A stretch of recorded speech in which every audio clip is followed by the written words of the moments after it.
અરે યાર, કેટલું બધું ટેસ્ટી, આની લત લાગી જાય એટલો ટેસ્ટ છે આમાં. તો ફ્રેન્ડ્સ, આ છે બિસ્કોફ મૂઝ. મીઠીબાઈ કોલેજની બાજુવાળા રોડ ઉપર એક શોપ છે, ત્યાં આ મૂઝ મળે છે. 180 રૂપિયાનું એક જાર મળે છે આ મૂઝનું, જે તમે ઘરે 180 રૂપિયામાં 4 જાર બનાવી શકો છો. અને બનાવવું બહુ ઇઝી છે. એના ઇન્ગ્રીડિયન્ટ એકદમ સિમ્પલ છે, પણ ટેસ્ટ એનો એવો છે ને કે તમે એક વખત ખાશો, ઘરે બનાવશો ને તો તમને એની લત લાગી જ જવાની છે. એનો ટેસ્ટ એટલો મસ્ત છે. તો આવી નવી નવી રેસિપીસ જોવી હોય તો મારી ચેનલને સબસ્ક્રાઈબ જરૂરથી કરી લેજો. ફેસબુક ઉપર ને ઇન્સ્ટા ઉપર ફોલો જરૂરથી કરી લેજો. તો એકદમ ઇઝી રેસિપી ચાલુ કરીએ આપણે. અહીંયા મેં 2 કપ દૂધ લીધું છે. તો એ જાડા તળિયાવાળા વાસણમાં આપણે દૂધ લેવાનું છે. અને એની અંદર આપણે અડધો કપ ખાંડ એડ કરવાની છે. મેં અહીંયા ખડી સાકર લીધી છે, નાની નાની, એ એડ કરી દઉં છું. હવે કાંઈ જ નથી કરવાનું. આ દૂધને જાડું થાય ને ત્યાં સુધી આપણે ક્યારેક ક્યારેક આવી રીતે ચલાવતા જવાનું છે. અને ગેસને ક્યારેક ફાસ્ટ કરીને થોડીવાર નોનસ્ટોપ ચલાવવાનું, થોડીવાર સ્લો કરીને એમને થવા દેવાનું. પણ એક વાત ધ્યાન રાખવાની કે સાઈડની જે કિનારી ઉપર ચોંટે ને એ બધું કાઢતા જવાનું, એટલે એ બધું જ આમાં મિક્સ થઈ જાય સારી રીતે અને દૂધ છે એકદમ જાડું થઈ જાય. તો બેઝિકલી આ છે કન્ડેન્સ મિલ્ક. આપણે કન્ડેન્સ મિલ્ક બનાવ્યું, આ કન્સિસ્ટન્સી આપણે જોઈએ છે. અને હવે ઠંડુ થવા મૂકી દેવાનું છે. ત્યાં સુધીમાં આપણે બિસ્કોફના બિસ્કિટ લઈ લઈએ. તો આ જે ડુપ્લિકેટવાળા બિસ્કિટ છે, જે 30 રૂપિયાનું એક પેકેટ આવે છે, તો તમે ઓરિજિનલ લેવા જશો તો 250 રૂપિયાનું એક પેકેટ આવશે. પણ આનો ટેસ્ટ અને ફ્લેવર એકદમ સેમ ટુ સેમ છે. હવે એક મિક્સર જાર લઈ લઈએ અને એની અંદર આ બંને પેકેટ આપણે નાખી દેવાના છે. આપણે એનો ક્રશ કરીને એકદમ પાવડર બનાવી લેવાનો છે. તો અત્યારે જારમાં સમાણા એટલા બિસ્કિટ મેં એમાં એડ કરી દીધા છે ને આપણે આને ક્રશ કરી લઈએ.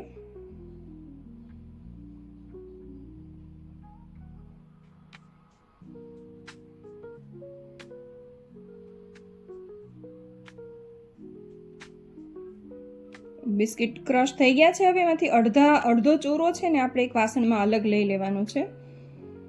અને હજી થોડા બિસ્કિટ બાકી છે, એ પણ આપણે આની અંદર ક્રશ કરી લેવાના છે.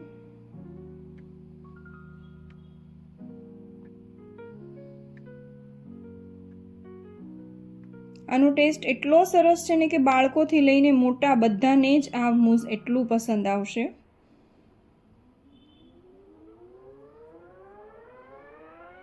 તો અહીંયા બિસ્કિટ છે એ ક્રશ થઈ ગયા છે. હવે આની અંદર આપણે સિનેમન પાવડર અડધી ટીસ્પૂન એડ કરવાનો છે, એટલે તજનો પાવડર એડ કરવાનો છે. જરૂરથી એડ કરજો, એનો ટેસ્ટ બહુ સરસ આવે છે. હવે આપણું કન્ડેન્સ મિલ્ક જે બનાવ્યું હતું એ ઠંડુ થઈ ગયું છે. તો કેટલું જાડું થઈ ગયું. હવે એને આપણે બધું જ આની અંદર એડ કરી દેવાનું છે. અને મિક્સર જાર બંધ કરીને ફરીથી આપણે એને મિક્સ કરી લેશું. તો આ છે બિસ્કોફ સ્પ્રેડ બનીને તૈયાર થઈ ગયું, જે તમને શોપ ઉપર અથવા તો ઓનલાઈન બહુ જ મોંઘા દામમાં મળે છે, જે તમે ઘરે એકદમ આસાનીથી બનાવી નાખ્યું. આ તમે કોઈ પણ બ્રેડ ઉપર સ્પ્રેડ કરીને પણ ખાઈ શકો છો, કેકની ઉપર ટોપિંગ કરીને પણ ખાઈ શકો છો. અહીંયા મેં વ્હીપ ક્રીમ લીધું છે. તો 1 કપ આપણે વ્હીપ ક્રીમ લેવાનું છે. અહીંયા આ વ્હીપ ક્રીમ છે શુગરવાળું જ છે. તમારે જો પ્લેન હોય તો આની અંદર તમારે વ્હીપ કરતી વખતે શુગર પીસીને એડ કરવાની છે. તો હવે આને આપણે વ્હીપ કરી લેવાનું છે. કેક જેટલું જાડું નથી કરવાનું, પણ મીડિયમ થીક થાય ત્યાં સુધી આપણે એને વ્હીપ કરી લેવાનું છે. તો આ ડબલ અમાઉન્ટમાં થઈ ગયું છે. હવે આપણે એની અંદર 1-2 વસ્તુ એડ કરવાની છે.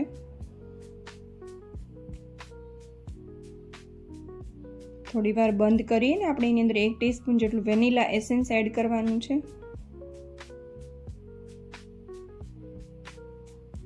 અને આપણે જે સ્પ્રેડ બનાવ્યું એમાંથી 2 થી 3 ટેબલ સ્પૂન જેટલું આ સ્પ્રેડ એડ કરી દઈએ. તમે થોડું વધારે પણ એડ કરી શકો છો. અને બીજું સ્પ્રેડ આપણે ટોપિંગ માટે યુઝ કરશું. હવે આને ફરીથી 1 થી 2 મિનિટ માટે ચર્ન કરી લઈએ.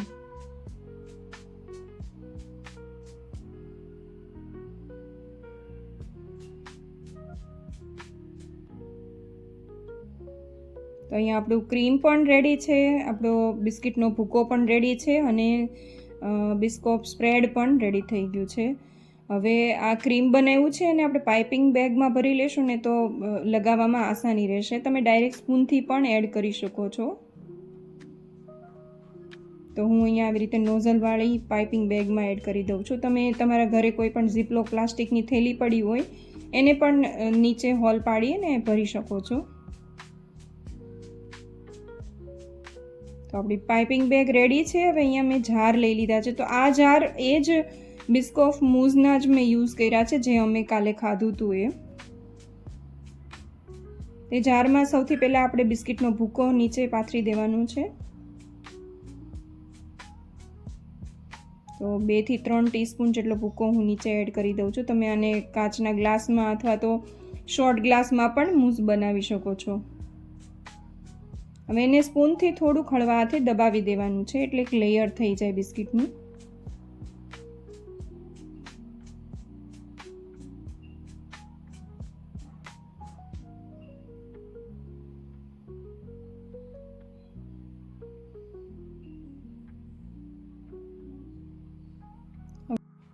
હવે એની ઉપર આપણે વ્હીપ ક્રીમનું લેયર કરી દેવાનું છે.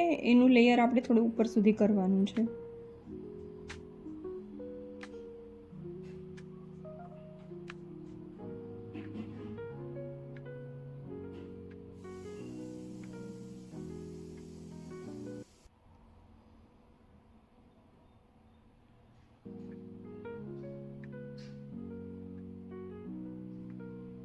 એની ઉપર આપણે જે બિસ્કોપ સ્પ્રેડ બનાવ્યું એ 2 થી 3 ટેબલ સ્પૂન એડ કરી દઈએ.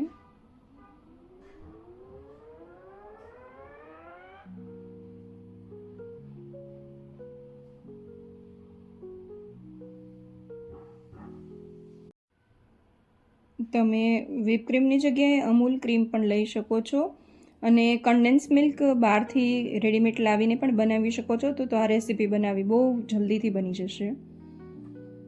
આપણે ઉપર સ્પ્રેડ લગાવી અને પછી ફરીથી થોડુંક આવી રીતે સજાવી દેશું વ્હીપ ક્રીમથી.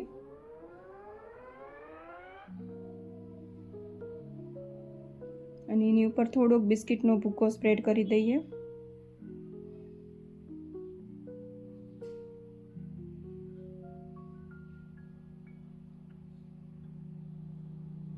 આને આપણે 1 થી 2 કલાક માટે ફ્રીજમાં સેટ કરવા માટે મૂકી દેવાનું છે.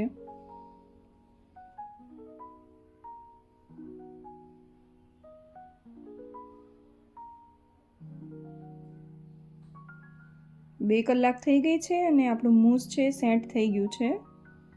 તો એને બહાર કાઢી લઈએ.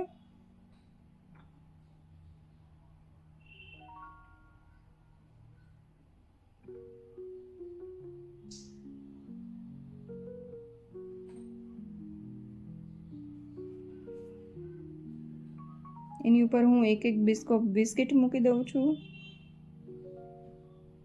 તમે બિસ્કિટના થોડા પીસીસ કરીને પણ એની અંદર એડ કરી શકો છો. એ પણ બહુ ટેસ્ટી લાગશે. તો તમને દીવાના બનાવી દે ને એવું ટેસ્ટી બિસ્કોફ મૂઝ બનીને તૈયાર છો ફ્રેન્ડ્સ. એકવાર જરૂરથી મારા કહેવાથી ટ્રાય કરજો.